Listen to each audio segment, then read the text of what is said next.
Lily Thomas case निम्नलिखित में से किससे संबंधित है? एमपी की अयोग्यता, संविधान के मूल संरचना, शिक्षा, वित्त पोषण। उपयुक्त में से एक से अधिक, उपरोक्त में से कोई नहीं। इसका करेक्ट उत्तर हो जाएगा ए, एमपी की अयोग्यता। लिली थॉमस केस की हम लोग बात करें तो 2013 में ध्यान रखिएगा, सुप्रीम कोर्ट ने एक ऐसा ऐतिहासिक फैसला सुनाया जिसे लिली थॉमस फैसले के नाम से भी जाना जाता है। इस ऐतिहासिक फैसले में सुप्रीम कोर्ट के द्वारा बताया गया कि किसी भी जनप्रतिनिधि को, ध्यान से सुनते चलिए, किसी भी जनप्रतिनिधि को किसी भी मामले में यदि 2 साल या उससे ज़्यादा की सज़ा मिलती है तो उसकी सदस्यता तत्काल प्रभाव से यहाँ पे क्या हो जाएगी? रद्द यहाँ पे हो जाएगी। इसकी खास बात यह है कि यदि कोई जनप्रतिनिधि 2 साल की सज़ा को पूरा कर लेता है, 2 साल की सज़ा को पूरा कर लेता है तो सज़ा पूरी करने वाले तारीख से अगले 6 साल तक वह किसी भी चुनाव में अपनी दावेदारी नहीं कर सकता है, यानी कि कानूनन उसे चुनाव से वंचित रखा जाएगा। बहुत इम्पोर्टेंट है यहाँ पे, ठीक है। जब से राहुल गांधी की कह सकते हैं कि सदस्यता यहाँ पे गई है तब से बहुत चर्चा में रहा है, तो किसी न किसी एग्जाम में पूछा ही जाएगा, क्या पता बीपीएससी ही से पूछ ले।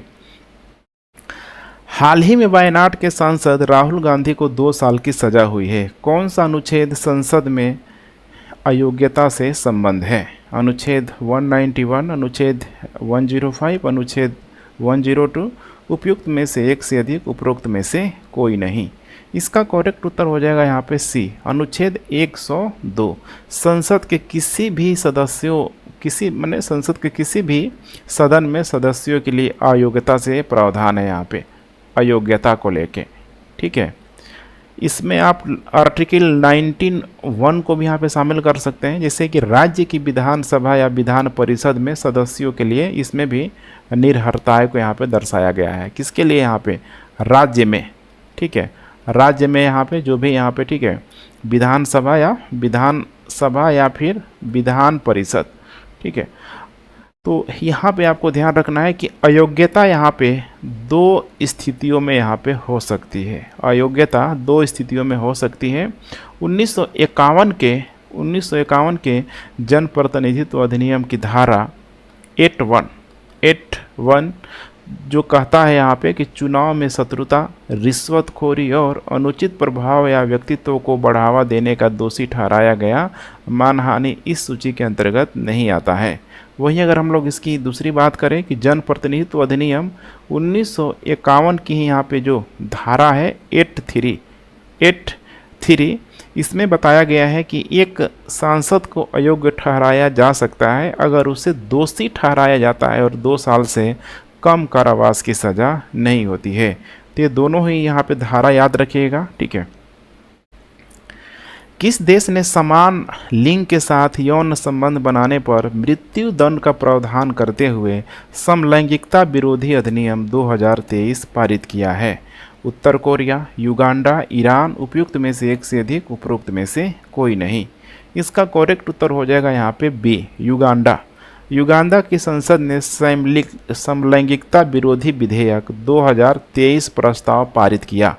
यह समान लिंग के व्यक्ति के साथ यौन संबंध बनाने वाले किसी भी व्यक्ति के लिए आजीवन कारावास से लेकर मृत्यु दंड तक कठोर दंड का यह प्रावधान करता है।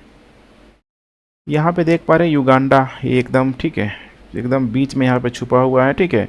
इसका सीमावर्ती क्षेत्र की बात करें हम लोग तो इधर हो जाएगा केन्या, ऊपर हो जाएगा यहाँ पे साउथ सूडान, इधर हो जाएगा रिपब्लिक कॉन्गो। उसके बाद यहाँ पे देखेंगे रवांडा भी है, यहाँ पे ध्यान रखिएगा, रवांडा, ठीक है, इसकी जो सीमाएं मिल रही है। इसके बाद इधर हो जाएगा तंजानिया, ठीक है। हाल ही में मिस्र आधिकारिक रूप से न्यू डेवलपमेंट बैंक का सदस्य बना। न्यू डेवलपमेंट बैंक की स्थापना किस ब्रिक्स शिखर सम्मेलन में हुई थी? 6ठा, 4था, 8वां। उपयुक्त में से एक से अधिक, उपरोक्त में से कोई नहीं। इसका करेक्ट उत्तर हो जाएगा यहाँ पे ए, 6ठा। ध्यान रखिएगा, 6ठा। मिस्र आधिकारिक तौर पर ब्रिक्स के न्यू डेवलपमेंट बैंक का यहाँ पे सदस्य बन गया है। एनडीबी यहाँ पे 2014 के बारे में हम लोग बात करें तो इसमें जो भी यहाँ पे ब्रिक्स जो यहाँ पे कंट्री मौजूद है, जैसे कि ब्राज़ील है, रसिया, इसके अलावा यहाँ पे इंडिया, चाइना और यहाँ पे हो जाएगा साउथ अफ्रीका द्वारा संचालित एक बहुपक्षीय बैंक है। इसका हेडक्वार्टर कह सकते हैं कि संघाई में, संघाई, ठीक है, चीन में स्थित है, चीन में स्थित है। बैंक की सदस्यता संयुक्त राष्ट्र के सदस्यों के लिए खुली है। हाल ही में 22 मार्च को विश्व जल दिवस मनाया गया। एसडीजी का कौन सा लक्ष्य सभी के लिए स्वच्छ जल और स्वच्छता से संबंधित है? एसडीजी 14 है, एसडीजी 3, एसडीजी 6, उपयुक्त में से एक से अधिक, उपरोक्त में से कोई नहीं। इसका करेक्ट उत्तर हो जाएगा यहाँ पे सी, एसडीजी 6। ध्यान से देखते चलिए, एसडीजी 6 सभी के लिए साफ पानी, सभी के लिए साफ पानी, साफ पानी और यहाँ पे हो जाएगा स्वच्छता, स्वच्छता, ठीक है। इसके बाद हम लोग बात करते हैं एसडीजी, जो कि हूबहू आपको देखने के लिए मिल जाएगा 14 की। तो इसमें है यहाँ पे पानी के नीचे जीवन की बात करता है, पानी के नीचे जीवन की बात करता है। तो दोनों में अंतर है, ठीक है, कहीं आपको भूल के भी, ठीक है, इधर का उधर ऑप्शन नहीं करना है, ठीक है, टिक नहीं लगाना है। विश्व जल दिवस देखा जाए तो हर साल हर साल यहाँ पे 22 मार्च को यह मनाया जाता है। संयुक्त राष्ट्र ने 22 से 24 मार्च 2023 को न्यूयॉर्क में संयुक्त राष्ट्र जल सम्मेलन 2023 का आयोजित किया था। निम्नलिखित में से कौन से टीका टीबी की रोकथाम से जुड़ा हुआ है? बीसीजी होता है, वीबीएम, ठीक है, 1002 है, आरटीएस है। सही विकल्प का चयन करें। तो यहाँ पे 3 ऑप्शन यहाँ पे नहीं होगा। जो थर्ड है यहाँ पे आरटीएस की हम लोग यहाँ पे बात करें, आरटीएस की, तो एक पुनः संयोजक प्रोटीन आधारित मलेरिया टीका है। यह एक मलेरिया टीका है। यह स्वीकृत और व्यापक उपयोग में आने वाली एकमात्र मलेरिया वैक्सीन है। 3 नहीं होगा। बीसीजी यहाँ पे है, यहाँ पे टीबी को रोकने के लिए, और बीसीजी वैक्सीन का पुनः संयोजक रूप ही है यहाँ पे वीबीएम 1002। करेक्ट उत्तर हो जाएगा इसका ए, केवल एक और, ठीक है, सॉरी, केवल एक और यहाँ पे हो जाएगा 2। संयुक्त राष्ट्र विश्व जल विकास रिपोर्ट निम्नलिखित में से किस संस्था द्वारा प्रकाशित की जाती है? विश्व बैंक, यूएनईपी, यूनेस्को, उपयुक्त में से एक से अधिक, उपरोक्त में से कोई नहीं। इसका करेक्ट उत्तर हो जाएगा यहाँ पे सी, यूनेस्को के द्वारा। संयुक्त राष्ट्र विश्व जल दिवस रिपोर्ट यूनेस्को द्वारा संयुक्त राष्ट्र जल की ओर से प्रकाशित की जाती है। इसके उत्पादन का समन्वयन यूनेस्को विश्व जल मूल्यांकन कार्यक्रम द्वारा यहाँ पे किया जाता है। पोषण पखवाड़ा किस महीने में मनाया जाता है? मार्च, अगस्त, सितंबर, उपयुक्त में से एक से अधिक, उपरोक्त में से कोई नहीं। पोषण पखवाड़ा, ठीक है, इसका करेक्ट उत्तर हो जाएगा यहाँ पे ए, मार्च में यह मनाया जाता है। ध्यान रखिएगा, 5वां पोषण पखवाड़ा जो है यहाँ पे 20 मार्च से 3 अप्रैल 2023 को ये मनाया गया है। लगभग देखा जाए तो 14 से 15 दिन, ऐसे 15 दिन बताया जाता है कि 15 दिनों तक मनाया जाता है। किसके द्वारा? तो महिला एवं विकास मंत्रालय, महिला एवं बाल विकास मंत्रालय, बाल विकास मंत्रालय के द्वारा। इस साल इसकी जो थीम है काफ़ी इम्पोर्टेंट हो सकता है। सभी के लिए पोषण, सभी के लिए पोषण, स्वच्छ भारत की ओर एक साथ, स्वच्छ भारत की ओर एक साथ, ठीक है। राष्ट्रीय पोषण जो माह है सितंबर में मनाया जाता है। दूसरा प्रश्न यहीं से पूछा जा सकता है, राष्ट्रीय पोषण माह ये कब मनाया जाता है? सितंबर में। तो दोनों में अंतर है, ठीक है। जहाँ जहाँ थोड़ा सा समस्या है मैं दोनों को इंडिकेट करते चल रहा हूँ, ध्यान में रख के चलेंगे आप लोग। 12वां विश्व सूचना समाज शिखर सम्मेलन किस शहर में आयोजित किया गया? जिनेवा, रोम, न्यूयॉर्क, उपयुक्त में से एक से अधिक, उपरोक्त में से कोई नहीं। इसका करेक्ट उत्तर हो जाएगा यहाँ पे ए, जिनेवा में। सूचना समाज पर विश्व शिखर सम्मेलन जिनेवा में आयोजित किया गया था। इसकी जो थीम थी, ये थीम बहुत आपको ध्यान में रखना है, ठीक है। बेहतर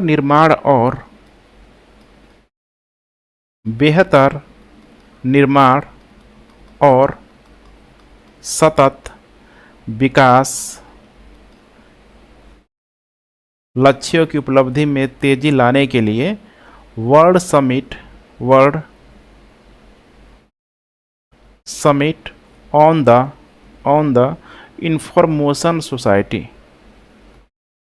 इंफॉर्मेशन सोसाइटी एक्शन लाइंस के जो भी यहाँ पे प्रोटोकॉल वगैरह है, ठीक है, उसको यहाँ पे फॉलो करना। किसके द्वारा यह आयोजित किया जाता है? तो इसमें जो आयोजन जो किया जाता है, संचालन जो यहाँ पे किया जाता है, जैसे कि अंतर्राष्ट्रीय दूरसंचार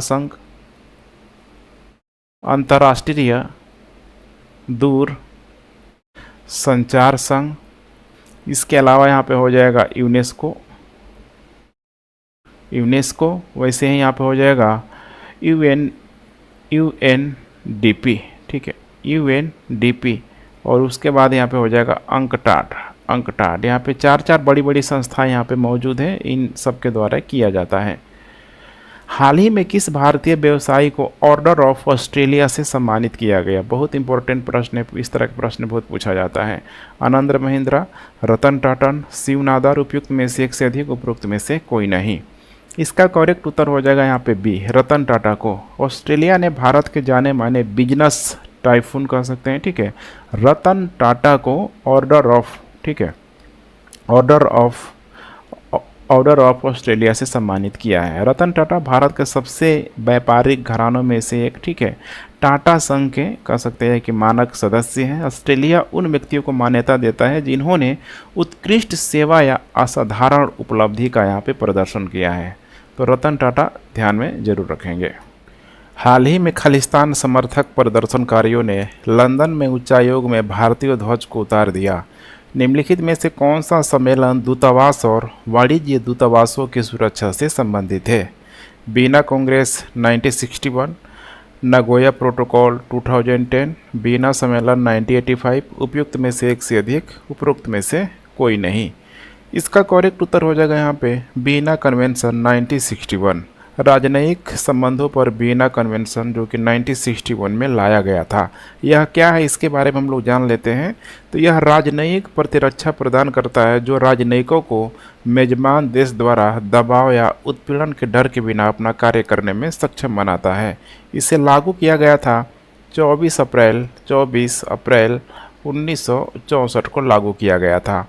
इसमें यहाँ पे आर्टिकल 22 को आप लोग ध्यान में रखेंगे। आर्टिकल 22 मिशन के परिसर के संबंध में दायित्व मेजबान देश सुरक्षा के लिए यहाँ पे पूरा यहाँ पे जिम्मेदार है। सपोज करिए यहाँ पे, ठीक है, जैसे कि अभी जो एक घटना हुई है यहाँ पे कि भारतीय झंडे को यहाँ पे जो खालिस्तान समर्थक है उन लोगों के द्वारा अगर उतारा गया है तो इसकी जो पूरी जो रिस्पॉन्सिबिलिटी है वहाँ की सिक्योरिटी के, वहाँ के अथॉरिटी को लेके यहाँ पे, तो आपको बस यहाँ पे ध्यान रखना है 24 अप्रैल 1964 वियना कांग्रेस, ठीक है, 1961 में जो इसे लाया गया था, 1964 में इसको यहाँ पे इम्प्लीमेंट कर दिया गया था। संसद के किसी भी सदन के सदस्य की अयोग्यता के संबंध में अंतिम प्राधिकारी कौन है? चुनाव आयोग, राष्ट्रपति, विधि आयोग, उपयुक्त में से एक से अधिक, उपरोक्त में से कोई नहीं। इसका करेक्ट उत्तर हो जाएगा यहाँ पे बी, राष्ट्रपति।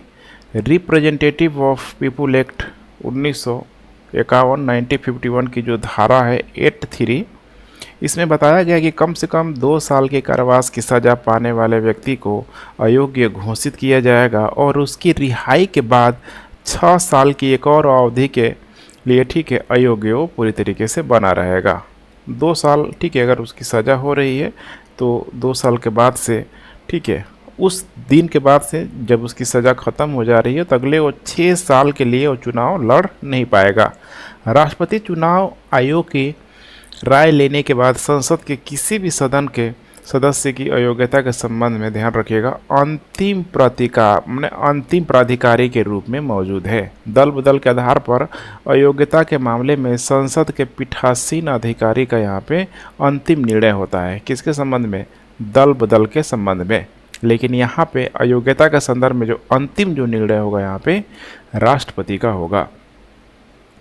निम्नलिखित में से किसने सिंथेसिस रिपोर्ट लॉन्च की है? आईपीसीसी, विश्व बैंक, यूएनईपी, उपयुक्त में से एक से अधिक, उपरोक्त में से कोई नहीं। तो हम लोग यहाँ पे जान लेते हैं, ठीक है। इसका करेक्ट उत्तर हो जाएगा आईपीसीसी। इसका मतलब है यहाँ पे इंटर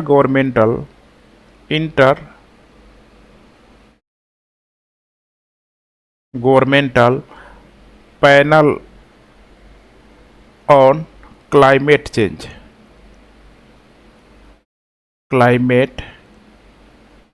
चेंज। इसके द्वारा अपने छठे आकलन चक्र की अंतिम रिपोर्ट यहाँ पे जारी की गई, जिसे सिंथेसिस रिपोर्ट के नाम से जाना जाता है।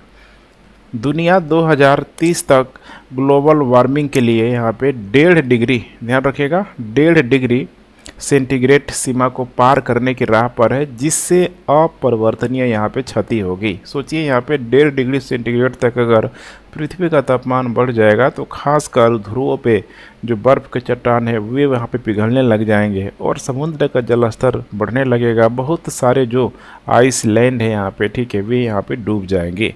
जलवायु परिवर्तन पर अंतर सरकारी पैनल दुनिया के प्रमुख जलवायु वैज्ञानिकों का संयुक्त राष्ट्र समर्थित ये निकाय है।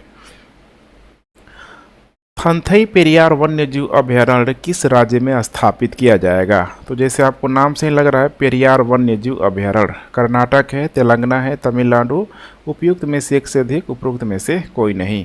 इसका करेक्ट उत्तर हो जाएगा यहाँ पे सी, तमिलनाडु में थांथई पेरियार वन्यजीव अभयारण्य ई रोड तमिलनाडु में स्थापित किया जाएगा। ई रोड का आप लोगों ने नाम जरूर सुना होगा, ठीक है। टेक्सटाइल वगैरह के लिए क्षेत्र काफ़ी तेज़ी से फेमस हो रहा है। तो नीचे अगर आपको दक्षिण में देखेंगे तो ये हो जाएगा पूरा जो नीलगिरी का जो एरिया है, और ये इधर हो जाएगा कावेरी का जो क्षेत्र है यहाँ पे। तो बीच ही में ध्यान रखिएगा, ठीक है, नीलगिरी बायोस्फीयर रिजर्व और कावेरी दक्षिण वन्यजीव अभयारण्य के बीच एक संपर्क बिंदु के रूप में ये थंथई पेरियार वन्यजीव यहाँ पे कार्य करेगा। ईरोड में अन्य वन्यजीव अभयारण्य अगर हम लोग बात करें ईरोड के आसपास, तो जैसे कि वेलोड पक्षी अभयारण्य, वेलोड पक्षी अभयारण्य, इसके अलावा हो जाएगा यहाँ पे Sathyamangal tiger reserve, Sathyamangalam tiger reserve, ठीक है, ई रोड में ये स्थित है। हाल ही में Indo Pacific economic framework for prosperity का दूसरा दौर किस शहर में आयोजित किया गया? नई दिल्ली, बाली, न्यूयॉर्क, उपयुक्त में से एक से अधिक, उपरोक्त में से कोई नहीं। इसका करेक्ट उत्तर हो जाएगा यहाँ पे बी, बाली में किया गया है। भारत ने बाली माने इंडोनेशिया में दूसरी Indo Pacific economic framework for prosperity वार्ता में भाग लिया।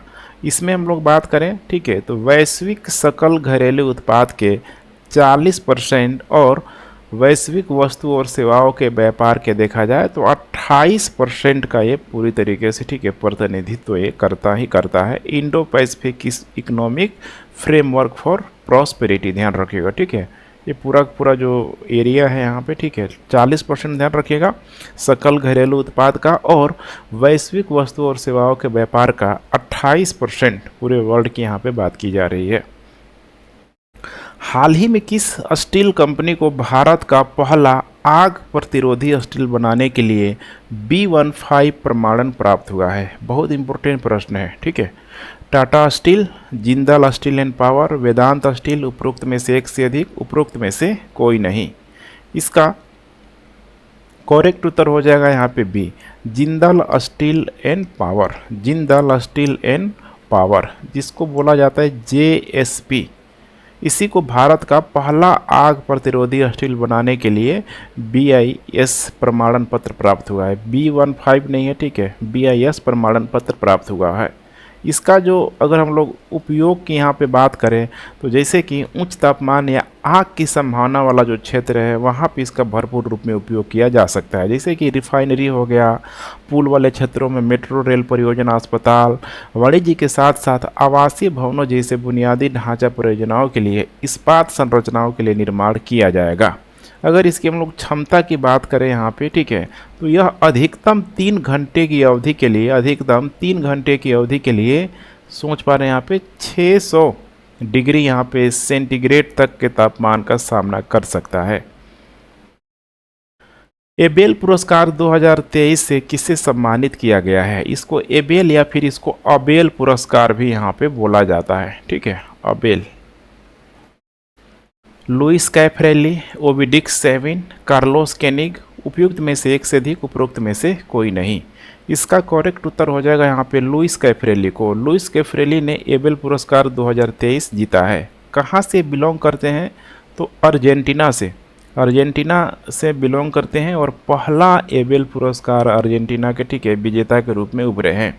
अगर इस पुरस्कार की बात करें, ठीक है, तो काफ़ी इंटरेस्टिंग है। इस पुरस्कार को आप लोग थोड़ा जानने का प्रयास कीजिए। एबेल पुरस्कार की जो उत्पत्ति हुई है यहाँ पे 1989 में सॉरी, ठीक है, 1899 में, ठीक है, 1899 में हुई, जब नॉर्वेजियन गणितज्ञ सोफस, इसका नाम याद रखिएगा, सोफस ले ने इसकी रचना का सुझाव दिया, जब उन्होंने पाया कि देखिए अल्फ्रेड नोबेल के वार्षिक पुरस्कारों के प्रस्ताव में गणित पुरस्कार शामिल क्या था? नहीं था, क्योंकि नोबेल में यहाँ पे गणित से संबंधित जो पुरस्कार नहीं मिलता है यहाँ पे, इसीलिए यहाँ पे देखेंगे तो बिल्कुल यहाँ पे जो नोबेल पुरस्कार की तरह ये भी है यहाँ पे एबेल पुरस्कार। नाम भी देख पा रहे हैं, काफ़ी मिलता जुलता आपको लग रहा होगा। यह पुरस्कार गणित में अग्रणी वैज्ञानिक उपलब्धियों को ये मान्यता देता है। जैसे कि साल किसको मिला है? 2023 का लुइस कैफरेली को, जो कि अर्जेंटीना से बिलोंग करते हैं, दक्षिण अमेरिका का एक देश है। हाल ही में भारत अफ्रीका क्षेत्र प्रशिक्षण अभ्यास 2023 किस शहर में आयोजित किया गया? मानेसर, पुणे, चेन्नई, उपयुक्त में से एक से अधिक, उपरोक्त में से कोई नहीं। इसका करेक्ट उत्तर हो जाएगा यहाँ पे बी, पुणे में। अफ्रीका भारत क्षेत्र प्रशिक्षण अभ्यास, इसको यहाँ पे बोला जाता है यहाँ पे, ठीक है, अफिनडेक्स 2023 पुणे में शुरू हुआ। पुणे में जो स्थान का नाम काफ़ी इम्पोर्टेंट हो सकता है, औंध मिलिट्री स्टेशन, ठीक है, पुणे में। इसका जो फोकस था मानवीय खदान सहायता और संयुक्त राष्ट्र शांति स्थापना अभियान को जारी रखने के लिए 24 अफ्रीकी सेनाओं ने इस पे पार्टिसिपेट किया हुआ था। निम्नलिखित में से कौन सा राज्य वकीलों की सुरक्षा के लिए कानून बनाने वाला पहला राज्य बन गया है? राजस्थान, उत्तर प्रदेश, तमिलनाडु, उपयुक्त में से एक से अधिक, उपरोक्त में से कोई नहीं। ये भी प्रश्न बहुत इंपॉर्टेंट है। इसका करेक्ट उत्तर हो जाएगा ए, राजस्थान। वकीलों की सुरक्षा के लिए कानून बनाने वाला राजस्थान भारत का पहला राज्य बन गया है, प्रथम राज्य बन गया है। यह अदालत परिसर में कर्तव्यों के निर्वहन के संबंध में अधिवक्ताओं पर हमला, गंभीर चोट, आपराधिक बल और आपराधिक धमकी पर प्रतिबंध लगाता है। पूर्वी भारत की पहली गामा स्थलीय विकिरण निगरानी सुविधा किस शहर में स्थापित की गई है? गुवाहाटी, कोलकाता, पटना, उपयुक्त में से एक से अधिक, उपरोक्त में से कोई नहीं। इसका करेक्ट उत्तर हो जाएगा यहाँ पे सी, पटना में। ध्यान रखिएगा, पटना में गामा स्थलीय विकिरण स्तरों की निरंतर रिकॉर्डिंग के लिए एक सेंसर स्थापित किया गया है। यह किसके सहयोग से किया गया है? तो यहाँ पे भाभा परमाणु अनुसंधान केंद्र, ठीक है, बार्क भी इसे बोला जाता है। और साथ में मुंबई द्वारा स्वदेशी रूप से इसको विकसित किया गया है, माने मुंबई में है यहाँ, ठीक है, मुंबई में है, ठीक है। पूर्वी भारत में इस तरह का यह पहला इंस्टॉलेशन है जो कि इंस्टॉल किया गया है। अगर देखा जाए बिहार में तो 4 जगहों पर इसको लगाया गया है। 4 जगह का नाम काफ़ी इम्पोर्टेंट है, जैसे कि वाल्मीकि नगर, ये नाम अभी काफ़ी तेज़ी से फेमस हो रहा है, ठीक है। देखा जाए तो बिहार में एक टाइगर प्रोजेक्ट के रूप में भी इसको जाना जाता है, वाल्मीकि नगर। इसके अलावा पूर्णिया,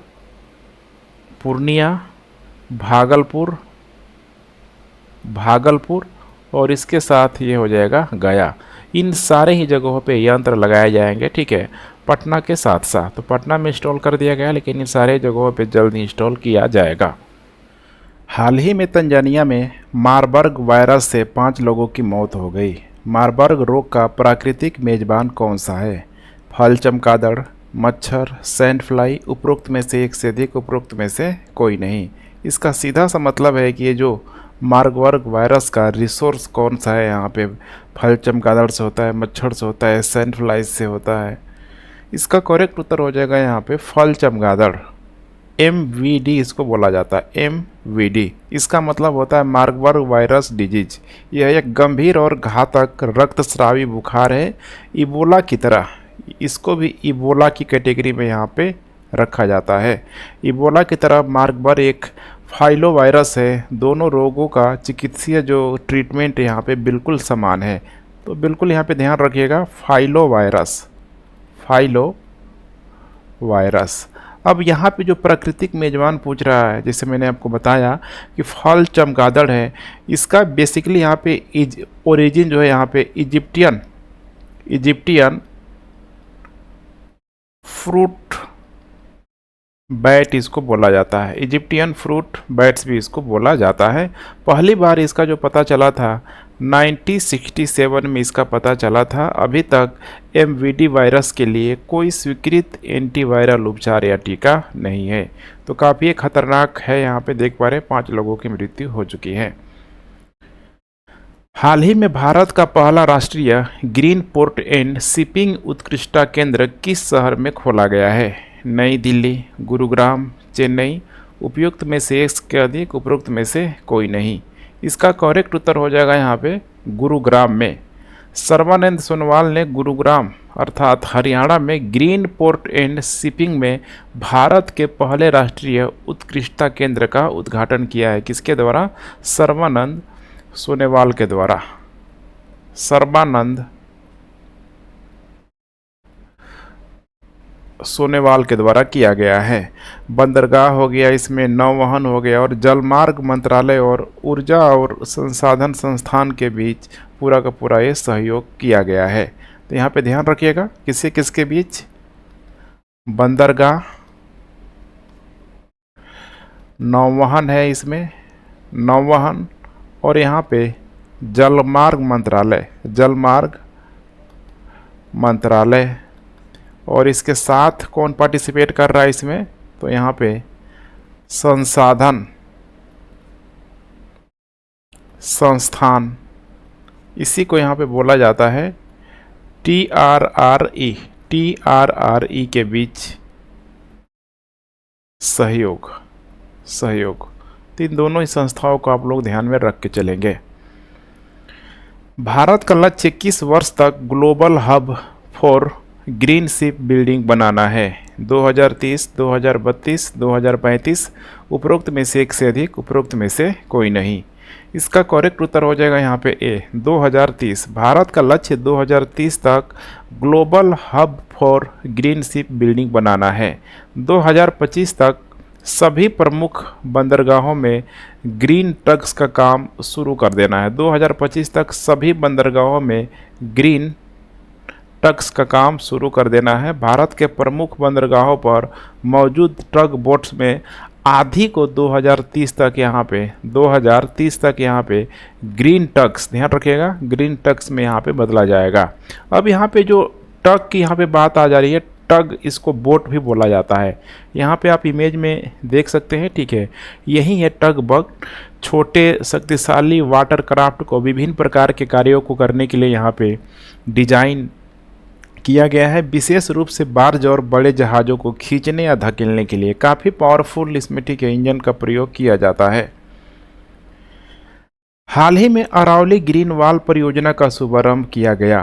परियोजना किस मंत्रालय के अंतर्गत आती है? जनजातीय मामलों के मंत्रालय, नवीन और नवीकरणीय ऊर्जा मंत्रालय, पर्यावरण वन और जलवायु परिवर्तन मंत्रालय, उपरोक्त में से एक से अधिक, उपरोक्त में से कोई नहीं। इसका करेक्ट उत्तर हो जाएगा यहाँ पे सी, पर्यावरण और जलवायु परिवर्तन मंत्रालय। भूपेंद्र यादव ने हरियाणा के टिकली गांव में अंतर्राष्ट्रीय वन दिवस, जो कि यहाँ पे 21 मार्च को ये मनाया जाता है, 21 मार्च को अंतर्राष्ट्रीय वन दिवस मनाया जाता है। तो 21 मार्च को परियोजना का शुभारंभ किया गया। अब ये चलाया किसके जा रहा है, तो पर्यावरण, वन और जलवायु परिवर्तन मंत्रालय के द्वारा। इसके हम लोग यहाँ पे उद्देश्य की बात करें तो हरित गलियारा बनाकर भूमि क्षरण और मरुस्थलीकरण का यहाँ पे मुकाबला करना। तो यहाँ पे सबसे पहले क्या है, यहाँ पे पूरी तरीके से हरित गलियारा बनाना है। अब हरित गलियारा बनेगा, बहुत सारे ठीक है हरे बड़े वृक्ष यहाँ पे लग जाएंगे। स्वाभाविक सी बात है कि मरुस्थलीकरण को भी यहाँ पे रोकने में ज़रूर मदद मिलेगी। अब इसमें जो भी राज्य शामिल है, खासकर जो भारत के पश्चिमी क्षेत्रों में, जैसे कि हरियाणा हो गया, राजस्थान, आप अनुमान भी लगा सकते हैं। इसके अलावा यहाँ पे गुजरात और इसके अलावा है यहाँ पे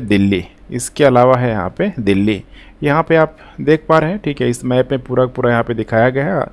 अब ये है पूरा जो अरावली रेंज है, देखेंगे तो एकदम दिल्ली तक, ठीक है, खासकर साउथ दिल्ली का जो क्षेत्र है ये पूरा देख रहे हैं। यहाँ पे अरावली रेंज का ही है पूरा ये विस्तार है। अब दिल्ली है, हरियाणा है, इधर राजस्थान है और नीचे इधर गुजरात है।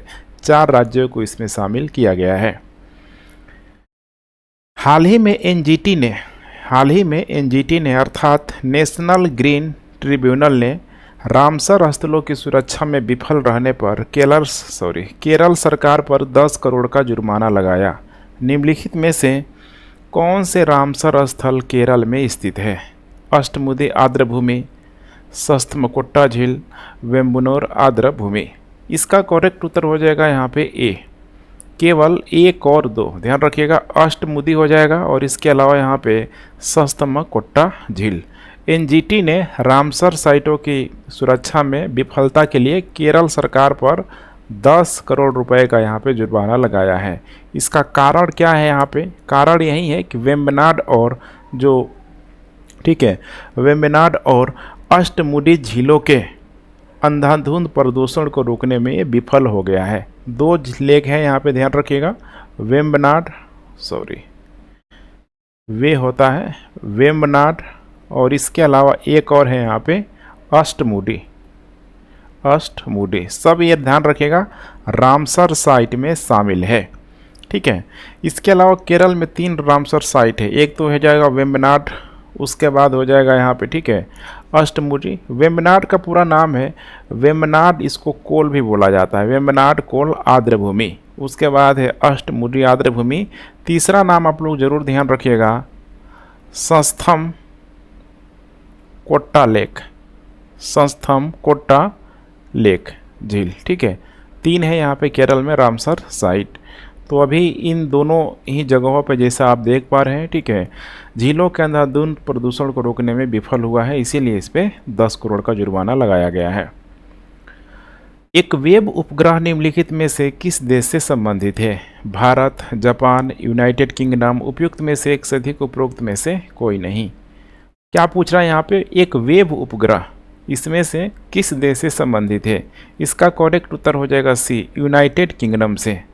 इसरो के LVM-3 ने सफलतापूर्वक 36 उपग्रहों का प्रक्षेपण किया, जिसमें वन वेब कंसल्टेशन को भी यहाँ पे पूरा किया गया। वन वेब कंसल्टेशन की यहाँ पे बात करें तो यहाँ पे आपको ध्यान रखना है, वन वेब यूके स्थित एक कंपनी जिसे भारत के भारती इंटरप्राइजेट का समर्थन प्राप्त है। इसका उद्देश्य यही है कि उच्च गति और कम विलंबता पर वैश्विक कनेक्टिविटी को यहाँ पे प्रदान करना। भारत की किस पहली महिला हॉकी खिलाड़ी के नाम पर स्टेडियम होगा? सुशीला चानू, रानी रामपाल, गुरजीत कौर। उपरोक्त में से एक से अधिक, उपरोक्त में से कोई नहीं। इसका करेक्ट उत्तर हो जाएगा बी। इनका नाम तो आप लोगों ने काफ़ी सुना ही होगा, रानी रामपाल का। रायबरेली में भारतीय रेलवे के आधुनिक कोच फैक्ट्री स्टेडियम का नाम बदलकर रानी की गर्ल्स हॉकी टर्फ यहाँ पे कर दिया गया है। ध्यान रखिएगा, रानी की गर्ल्स, यहाँ पे जैसे देख पा रहे हैं यहाँ पे रानी की गर्ल्स हॉकी टर्फ यहाँ पे कर दिया गया है। इसका नाम भारतीय टीम की स्टार खिलाड़ी रानी रामपाल के नाम पर रखा गया। रानी रामपाल खेल की पहली महिला बन गई है जिनके नाम पर एक स्टेडियम है। ऐसे प्रश्नों को बीपीएससी पूछ सकता है। महिला प्रीमियर लीग आईपीएल देख पा रहे हैं यहाँ पे, ठीक है। महिला प्रीमियर लीग है यहाँ पे, एमपीएल हो जाएगा, ठीक है, एफपीएल हो जाएगा, ठीक है, फीमेल प्रीमियर लीग। 2023 का उद्घाटन का सत्र किसने जीता? Mumbai Indians, Delhi Capitals, Lucknow warriors. उपरोक्त में से एक से अधिक, उपरोक्त में से कोई नहीं। इसका करेक्ट उत्तर हो जाएगा यहाँ भी, ठीक है, ध्यान रखिएगा, मुंबई इंडियंस। मुंबई इंडियंस ने पहला यहाँ पे WPL खिताब यहाँ पे जीत लिया है 2023 का। WPL women premium league. Mumbai Indians ने दिल्ली कैपिटल को यहाँ पे 7 विकेट से यहाँ पे हराया हुआ था। Player of the match important हो सकता है, प्लेयर ऑफ द मैच, ठीक है, किसको मिला हुआ था यहाँ पे? नेट साइवर ब्रंड को मिला हुआ था। कहाँ खेला गया था? स्थान था ये ब्रेब्राउन स्टेडियम, मुंबई में, ठीक है। संयुक्त राष्ट्र जल सम्मेलन 2023 किस शहर में आयोजित किया गया? पेरिस, नई दिल्ली, न्यूयॉर्क। उपयुक्त में से एक से अधिक, उपरोक्त में से कोई नहीं। इसका करेक्ट उत्तर हो जाएगा यहाँ पे सी, न्यूयॉर्क में। 2023 का संयुक्त राष्ट्र जल सम्मेलन न्यूयॉर्क शहर में आयोजित किया गया। 23 मार्च 2023 को 2023 को सतत विकास के लिए पानी पर एक संवाद के साथ समाप्त हुआ। इसके कार्रवाई के लिए अंतर्राष्ट्रीय दशक सतत विकास के लिए जो यहाँ पे जल का जो उद्देश्य यहाँ पे रखा गया है, ठीक है, 2018 से लेके 2028 के बीच जो भी यहाँ पे, ठीक है, SDG के लक्ष्यों के, SDG के उद्देश्यों के कार्यान्वयन की मध्यावधि व्यापक समीक्षा पर ध्यान यहाँ पे केंद्रित किया गया। वाणिज्यिक अंतरिक्ष बाजार में भारत की हिस्सेदारी कितनी है? 10%, 2%, 16%। उपरोक्त में से एक से अधिक, उपरोक्त में से कोई नहीं। इसका करेक्ट उत्तर हो जाएगा यहाँ पे बी, ध्यान रखिएगा बी। इसका मतलब कितना है यहाँ पे? 2%। LVM-3 भारत की सबसे बड़ी, ठीक है, भारी रॉकेट के रूप में आप इसे समझ सकते हैं। भारत ने 2020 में अंतरिक्ष क्षेत्र को निजी क्षेत्र के लिए खोल दिया। भारत के पास इस समय केवल 2%, ध्यान रखिएगा, ठीक है, कमर्शियल जो, ठीक है, मार्केट के रूप में आप समझ सकते हैं, इतना है। भारत की 2030 तक वाणिज्यिक बाजार में 2% हिस्सेदारी को 10% तक बढ़ाने का, ठीक है, पूरा प्लानिंग है।